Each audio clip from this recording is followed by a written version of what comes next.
लंबोदरम परमसुंदरम एकदंतम रक्तांबरम त्रिनयनम परमं पवित्रम उद्यत दिवाकर निभोज्वल कांतिकांतम विश्वेश्वरम सकल विघ्नहरम नमामि।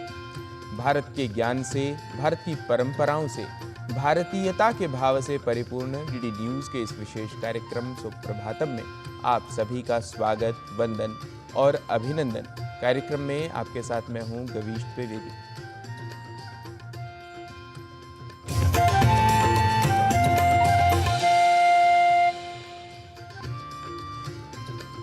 कार्यक्रम में आपको यथाक्रम अवगत कराएंगे आज के पंचांग से, अर्थात तिथिवार नक्षत्र से। उसके बाद सुनाएंगे आपको एक सुभाषित, प्रस्तुत करेंगे भारतीय ज्ञान परंपरा से जुड़ी एक रिपोर्ट, बात करेंगे योग व स्वास्थ्य की, साथ ही सीखेंगे संस्कृत भाषा को। तो आइए प्रस्तुति क्रम में सबसे पहले देख लेते हैं आज का पंचांग। आज का पंचांग युगाब्द 5126, विक्रम संवत 2081, शक संवत 1946, दक्षिणायन, भाद्रपद मास, शुक्ल पक्ष, सप्तमी तिथि, मंगलवार, अनुराधा नक्षत्र। आज का दिन मंगलमय हो। भारतीय ज्ञान परंपरा में निहित है ऐसी अमूल्य संपदा जो युगों से मानव को सदाचार का संदेश सुनाती आई है। भारत के ऋषियों मनीषियों ने जो स्वाध्याय किया, जो शोध किया, जो तप किया, इसका निचोड़ है हमारे ग्रंथ, जो प्राचीन होते हुए भी आज के समय में नितांत प्रासंगिक है। ज्ञान गंगा के सागर से अवगाहित आइए देखते हैं आज का सुभाषित, साथ ही जान लेते हैं इसके अर्थ को हिंदी व अंग्रेजी भाषा में। यथा यथा हि पुरुषः कल्याणे कुरुते मनः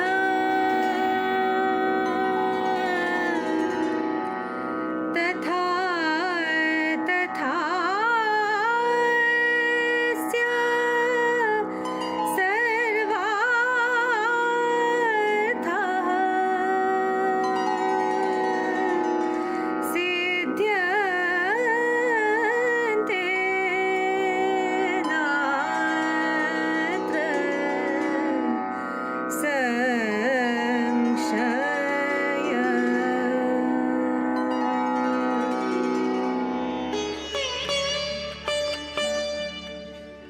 व्यक्ति अपने हृदय में जैसे कल्याणकारी विचार धारण करता है, निसंदेह वैसे ही परिणाम भी उसके सामने आते हैं। When people imbibe noble thoughts in their hearts, undoubtedly they get similar results. और सुमधुर और ज्ञानप्रद सुभाषित सुनने के बाद कार्यक्रम में अब समय है भारतीय ज्ञान परंपरा प्रभाग का। जब भी हम कोई भी चीज़ खाते हैं तो हमारी जीभ पर अनेक प्रकार के स्वादों का अनुभव करते हैं, जैसे कभी मीठा, कभी तीखा, तो कभी नमकीन। इसी स्वाद को हम आयुर्वेद की भाषा में रस कहते हैं। आइए जानते हैं हमारे सहयोगी नीतीश भारद्वाज की इस रिपोर्ट में कि आयुर्वेद के 6 रसों के हमारे शरीर पर कौन कौन से प्रभाव होते हैं, कैसे हम इन रसों का आयुर्वेदिक औषधि की तरह उपयोग कर सकते हैं।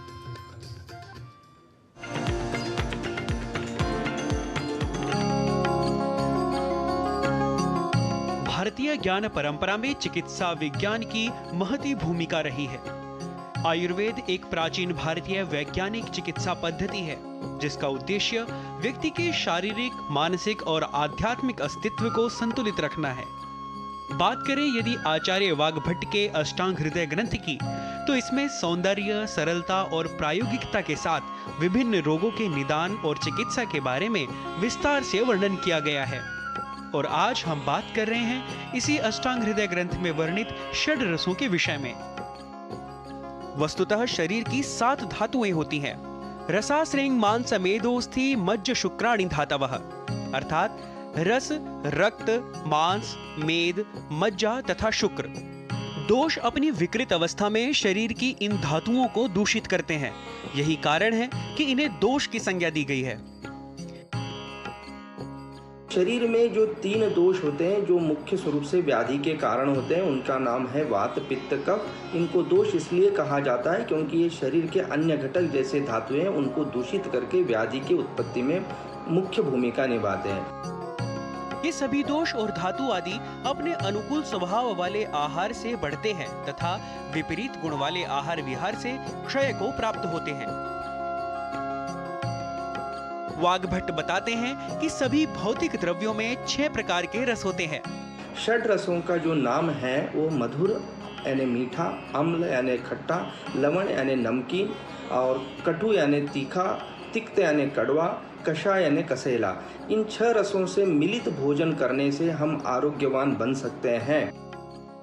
रसा स्वाद्वम्ल लवण तिक्तोषण कषायकाः अर्थात मधुर, अम्ल, लवण, तिक्त, कटु और कषाय सभी मीठे पदार्थ मधुर रस वाले होते हैं। इमली, नींबू आदि अम्ल रस प्रधान हैं। नमक, सैंधव, सौचर आदि लवण रस हैं। नीम आदि में तिक्त रस होता है। काली मिर्च आदि कटु रस हैं तथा हरड़ आदि में कषाय रस है। मधुर, अम्ल और लवण रस ये तीनों रसों का युक्त भोजन वात दोष को शमन करता है। मधुर, तिक्त, कषाय इन तीनों रसों से युक्त भोजन पित्त दोष को शमन करता है और कटु, तिक्त, कषाय रस युक्त भोजन कफ दोष को शमन करता है। तो दोषों की उत्पत्ति को कंट्रोल करने से, नियंत्रण करने से दोष आगे बढ़ेंगे नहीं और व्याधि स्वरूप में परिवर्तित नहीं होंगे। तो षड रसों का ज्ञान सामान्य व्यक्ति भी अपने घर के, अपने दैनंदिन भोजन में इसका सदुपयोग कर दोषों के प्रकोप को या वृद्धि को या बढ़ने को नियंत्रित कर व्याधि मुक्त जीवन जी सकता है। आयुर्वेद के निदान, चिकित्सा आदि प्रमुख उपायों में शारीरिक और मानसिक विश्लेषण, आहार विहार, औषधियां, प्राकृतिक चिकित्सा, योग और आध्यात्मिक चिकित्सा भी सम्मिलित हैं। यह पद्धति हजारों वर्षों से उपयुक्त रही है और आज भी विश्व भर में इसका विशेष महत्व है। Nitish Bharadwaj, DD news.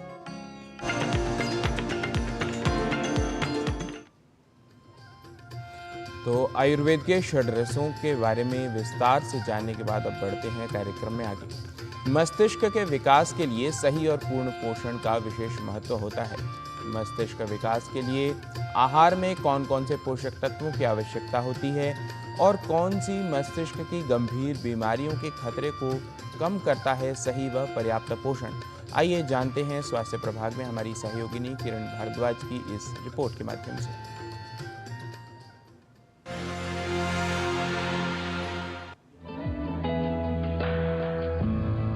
सही पोषण हमारे शारीरिक स्वास्थ्य के लिए जितना आवश्यक है उतना ही महत्वपूर्ण है हमारे मस्तिष्क के स्वास्थ्य के लिए। यदि आहार में पौष्टिक तत्वों को सम्मिलित न किया जाए या पौष्टिक आहार का सेवन न किया जाए तो मस्तिष्क में कई तरह की समस्याएं होने का खतरा बढ़ जाता है। ब्रेन हेल्थ, हमारे दिमाग कैसे फंक्शन करता है और हमारा न्यूट्रिशन, हम क्या क्या खाते हैं, इसका बहुत करीब संबंध है। और ब्रेन हेल्थ के बारे में हम सोचें तो और करीब संबंध इसमें ऐसा है कि सडनली ही नहीं, कुछ चेंजेस धीरे धीरे हो सकता है। जैसे कुछ डेफिशिएंसी से, B12 के डेफिशिएंसी आप देखें तो जो डिमेंशिया है जिसके कारण हमारा मेमोरी खो देते हैं, हमारे पर्सनालिटी चेंज होता है, वो डिमेंशिया की जो प्रॉब्लम B12 डेफिशिएंसी में हो सकता है। इसके अलावा हमने देखा कि जैसे हमारे नसें हैं, नर्व्स है, वो खराब हो सकते, पैरालिसिस हो सकता है।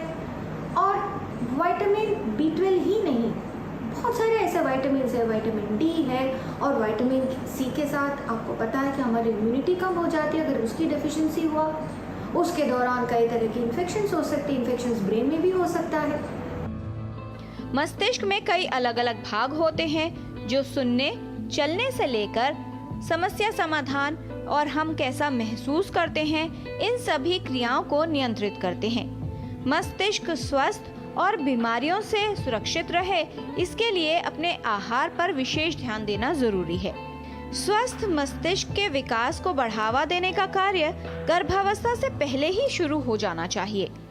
गट माइक्रोबायोम की संतुलन अगर बिगड़ा है, क्योंकि हमारे खान पान ठीक नहीं है, उसके वजह से हमको डिमेंशिया हो सकता है, अल्जाइमर्स डिसीज हो सकता है, पार्किंसंस डिसीज है, एक और न्यूरोडिजेनरेटिव कंडीशन है, आपने ये बात सुना होगा, स्ट्रोक या ब्रेन अटैक और कुछ डिजेनरेटिव डिसीजेस है। उसके अलावा डीमाइलिनेटिंग डिसीजेस, मल्टीपल स्क्लेरोसिस, ये यंग एज में भी हो सकता है, उसके साथ भी जुड़ा हुआ है।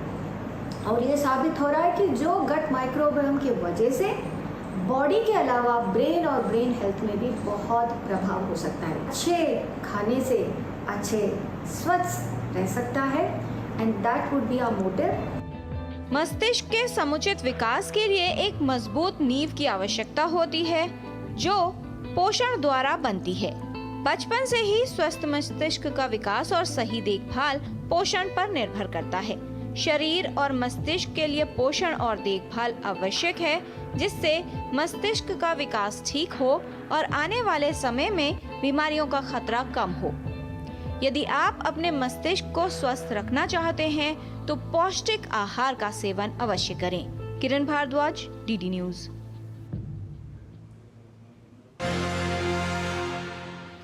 कार्यक्रम में अब समय हो चला है एक अल्प विराम का। आप देखते रहिए डीडी न्यूज।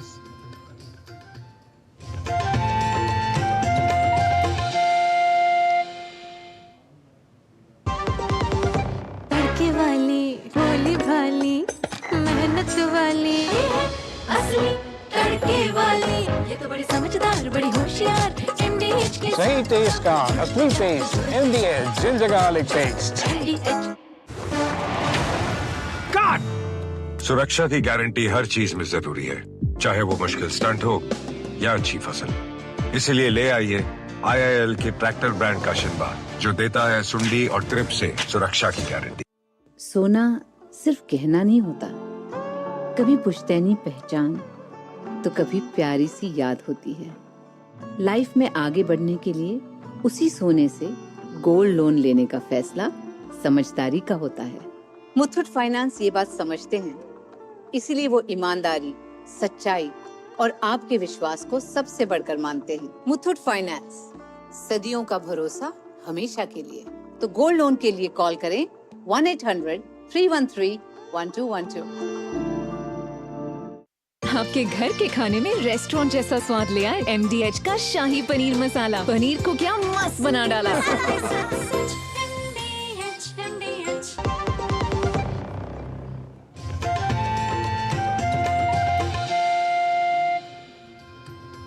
विराम के बाद आप सभी का स्वागत है सुप्रभातम कार्यक्रम में।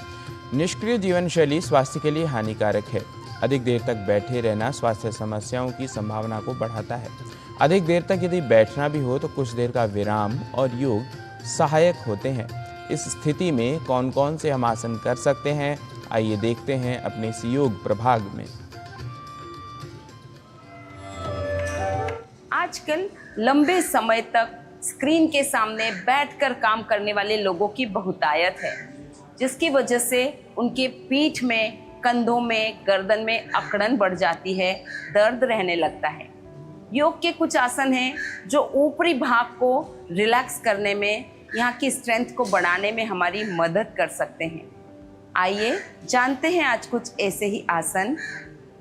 पहला आसन हम करेंगे बालासन, जो इसी तरह वज्रासन में बैठकर होगा।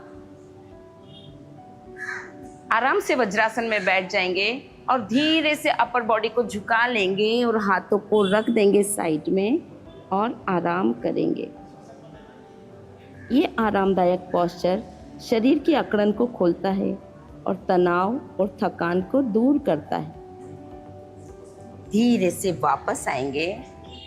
दूसरा आसन है अधोमुख श्वान आसन, जिसे हम दोनों हाथों और पैरों की सहायता से अपनी बॉडी को पूरा ऊपर उठाएंगे, एड़ी को दबा के रखेंगे, चेस्ट को थाइस की तरफ प्रेस करेंगे। यह पूरे शरीर को स्ट्रेच करता है, साथ ही हमारे कंधे, पीठ और गर्दन को स्ट्रेच करता है। यह अपने हाथों में भी बहुत स्ट्रेंथ देता है।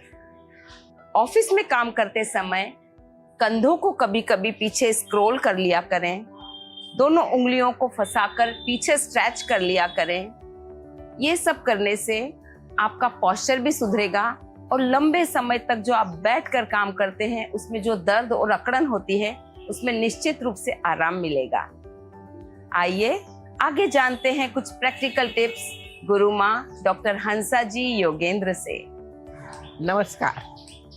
सिटिंग जॉब आजकल बहुत आम बात है, लंबे समय बैठे रहना, काम करते रहना।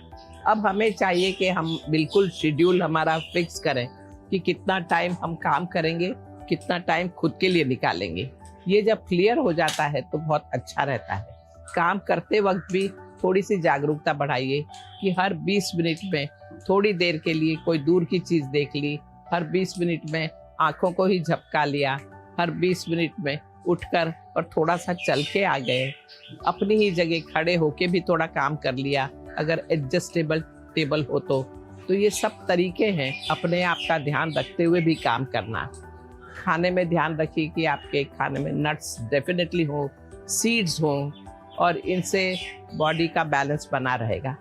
और कोशिश ये की जाए कि अच्छा रिलैक्सेशन, अच्छा जॉयफुल एक्टिविटीज़ ये भी अगर हो जीवन में, हंसना खेलना, तो उससे बहुत फ़ायदा होता है। माइंड हमेशा खुशहाल रहता है और काम बहुत अच्छी तरह हम कर पाते हैं। बस करते रहिए। नमस्कार। तो बताए हुए योगासनों का आप भी करिए अभ्यास। हम ले लेते हैं कार्यक्रम में एक और छोटा सा विराम। आप कहीं न जाइए, देखते रहिए जीजी न्यूज़।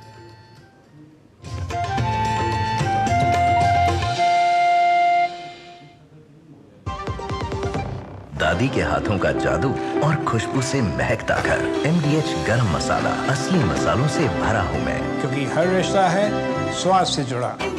बात जब पीढ़ियों के लिए बनने वाले घर की हो तो जिम्मेदारी बड़ी हो जाती है। गैलेंट समझता है ये जिम्मेदारी। अब डबल M रिब्स के साथ गैलेंट एडवांस TMT रीबार, निर्माण का रियल हीरो। हाथ धोकर आते हैं। साबुन की जगह हैंड वॉश।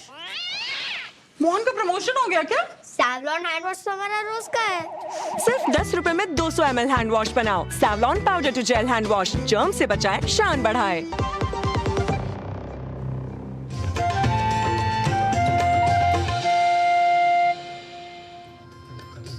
पुनरपि स्वागतम। कार्यक्रम में अब बढ़ते हैं सुप्रभातम की अगली प्रस्तुति की ओर, जिसका नाम है संस्कृत पाठशाला। और आज संस्कृत पाठशाला की कक्षा में आप संख्या 2 की साधारण और पूर्णार्थक स्वरूपों के बारे में जानेंगे, जिसे बता रहे हैं हमारे सहयोगी नारायण दत्त मिश्र।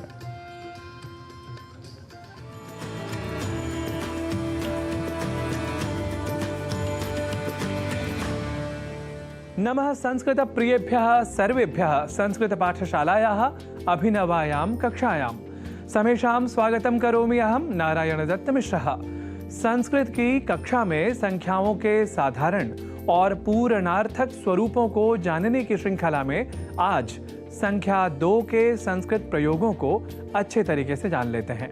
देखिए, 2 के लिए संस्कृत में हम साधारण रूप से कहते हैं द्वे, पर पुल्लिंग में हम 2 को कहते हैं द्वौ, स्त्रीलिंग में द्वे और नपुंसक लिंग में भी द्वे ही यह कहा करते हैं। इन शब्दों को कुछ वाक्यों के प्रयोग के माध्यम से समझ लेते हैं। सबसे पहले संख्या 2, इसका पुल्लिंग में वाक्य प्रयोग कुछ यूं कर सकते हैं। अहम मम मित्रम च आहत्य द्वौ जनौ तत्र उपस्थितौ जातौ, जिसका अर्थ है मैं और मेरा मित्र कुल मिलाकर 2 लोग वहां उपस्थित थे। अब 2 का संस्कृत वाक्य प्रयोग स्त्रीलिंग में कुछ यूं कर सकते हैं। सा उषा च इति द्वे क्रीडिके भारते क्रीडा प्रसाराय पर्याप्ते आस्ताम, जिसका अर्थ है वह और उषा 2 क्रीडिकाएं भारत में खेलों के प्रसार के लिए पर्याप्त थे। संख्या 2 का संस्कृत वाक्य प्रयोग नपुंसक लिंग में हम कुछ यूं कर सकते हैं। हिमाचल प्रदेशस्य द्वे रमणीये स्थाने मह्यम अतीव प्रिये, जिसका अर्थ है हिमाचल प्रदेश के वे 2 रमणीय स्थान मुझे बहुत पसंद हैं। यहाँ ध्यान दीजिए, हम प्रायः दो व्यक्ति के लिए द्वौ बालकौ, द्वे बालिके, द्वे स्थाने जैसे प्रयोग साधारण रूप से कर लिया करते हैं, पर संस्कृत व्याकरण की सूक्ष्मता और संपूर्ण वैज्ञानिकता और तार्किकता का ध्यान रखें तो द्वौ बालकौ, द्वे बालिके, द्वे स्थाने आदि का प्रयोग कुछ असंगत है, क्योंकि बालकौ, बालिके, स्थाने जैसे शब्दों में दो संख्या स्वतः और पूर्वतः अंतर्हित है। तो हम बालकौ, बालिके, स्थाने यही कहें तब भी दो बालक, दो बालिका और दो स्थान जैसे अर्थ संस्कृत में स्वयं ही समझे जा सकते हैं। खैर, इसे हम विस्तार से तब बताएंगे जब हम बालिका, बालिके, बालिकाः जैसे शब्द रूपों के बारे में आपको बताएंगे। अब बढ़ते हैं आगे। यदि संख्या 2 की पूर्णार्थकता बतानी हो तो हम पुल्लिंग, स्त्रीलिंग और नपुंसक लिंग के भेद के साथ कुछ यूं कहेंगे। जैसे 2 की पूर्णार्थकता को हम हिंदी में कहते हैं दूसरा या दूसरी, जिसे संस्कृत में कहेंगे पुल्लिंग में द्वितीयः, स्त्रीलिंग में द्वितीया और नपुंसक लिंग में द्वितीयम्। आइए इसी क्रम से कुछ वाक्यों का भी कर लेते हैं अभ्यास। भारत के दूसरे राष्ट्रपति डॉक्टर सर्वपल्ली राधाकृष्णन थे। इसे संस्कृत में कहेंगे भारतस्य द्वितीयः राष्ट्रपतिः डॉक्टर सर्वपल्ली राधाकृष्णन इत्यसौ आसीत्। रमा को द्वितीय पुरस्कार प्रदान किया गया। इसे संस्कृत में कहेंगे रमायै द्वितीयः पुरस्कारः प्रदत्तं गतः। जनसंख्या की दृष्टि से अब चीन का स्थान दूसरा है। इसके लिए संस्कृत वाक्य का स्वरूप होगा जनसंख्यायाः दृष्ट्या चीन देशस्य स्थानम अधुना द्वितीयम् अस्ति। तो आज आप सभी संख्या 2 के साधारण और पूर्णार्थक शब्दों के संस्कृत स्वरूप से हुए परिचित। अब संस्कृत पाठशाला की अगली कक्षा में जानेंगे अगली संख्या के साधारण और पूर्णार्थक शब्दों के संस्कृत स्वरूप के बारे में। तावत् दीयताम् अनुमतिः पुनर्दर्शनाय। नमो नमः।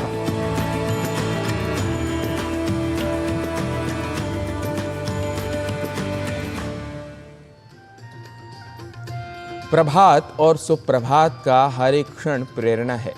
भारतीय ज्ञान परंपरा का अवगमन, योग का अभ्यास, स्वास्थ्य का ध्यान और संस्कृत की महिमा का विस्तार, यही है हम सब का आपका उद्देश्य और लक्ष्य। यह केवल कथन मात्र नहीं बल्कि जीवन को ज्ञान और सृजन की ओर अग्रसर करने का आह्वान है। आज के अंक में बस इतना ही। मुझे व टीम को दीजिए यहीं पर अनुमति। आप कीजिए लाल बाग के राजा के दर्शन और हमें दीजिए अनुमति। नमस्कार।